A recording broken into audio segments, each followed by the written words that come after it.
আমার হাতে যে ফোনটা আছে এটা হচ্ছে স্যামসাং J2 SEE। অনেক পুরোনো দিনের একটা স্মার্টফোন। এই স্মার্টফোনটার প্রবলেম হচ্ছে ফোনটা চালু হচ্ছে না। তো কাস্টমার ভাবছে হয়তো ফোনটার কোনো প্রবলেম আছে বোর্ডে। তো কাস্টমার আমার কাছে নিয়ে এসছে, কিন্তু আমি চেক করার পর যা দেখলাম এটার মেন হচ্ছে এই পাওয়ার বাটন থেকে প্রবলেম।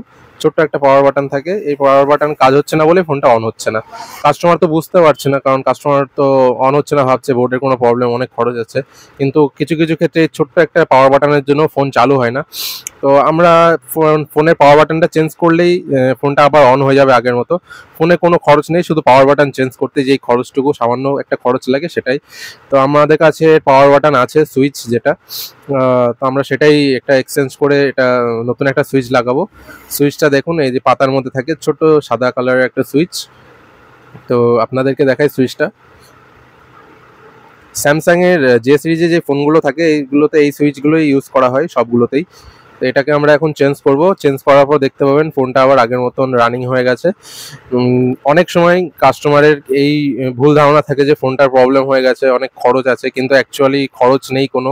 কিছু কিছু ক্ষেত্রে ফোন চালু না হলে আপনারা প্রথমে পাওয়ার বাটনটাই চেক করবেন, কারণ ফার্স্ট পাওয়ার বাটন থেকেই চেক করা শুরু হয় ফোনটা কেন অন হচ্ছে না। পাওয়ার বাটন খারাপ থাকলেই প্রথমেই বলে দিই আমরা যে ফোনের পাওয়ার বাটন খারাপ আছে, যার কারণে ফোনটা চালু হচ্ছে না।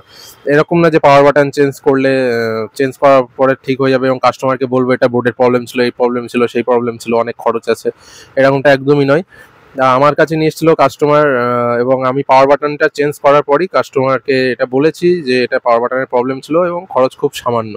আমাদের পাওয়ার বাটনটা চেঞ্জ করা হয়ে গেছে, কথা বলতে বলতে চেঞ্জ করেও ফেলেছি আমরা। তো আমরা এখন পাওয়ার বাটনটা চেক করব যে এটা ফোনটা চালু হচ্ছে কিনা। তো বোর্ডটাকে আমরা প্রথমে ডিসপ্লের সাথে কানেক্ট করব, করার পরে আমরা ব্যাটারিটা ইনস্টল করব। তো বোর্ডটা কানেক্ট করা হয়ে গেছে, এবার ব্যাটারিটা দিলে আমরা বুঝতে পারবো ফোনটা চালু হচ্ছে কিনা। এবার পাওয়ার বাটনটা আমরা প্রেস করে দেখি। পাওয়ার বাটনে প্রেস করলাম, দেখুন ফোনটা কিন্তু অন হয়ে গেছে, স্যামসাং গ্যালাক্সি J2 SE। তো দেখতে পাচ্ছেন। থ্যাংক ইউ, আজকে ভিডিও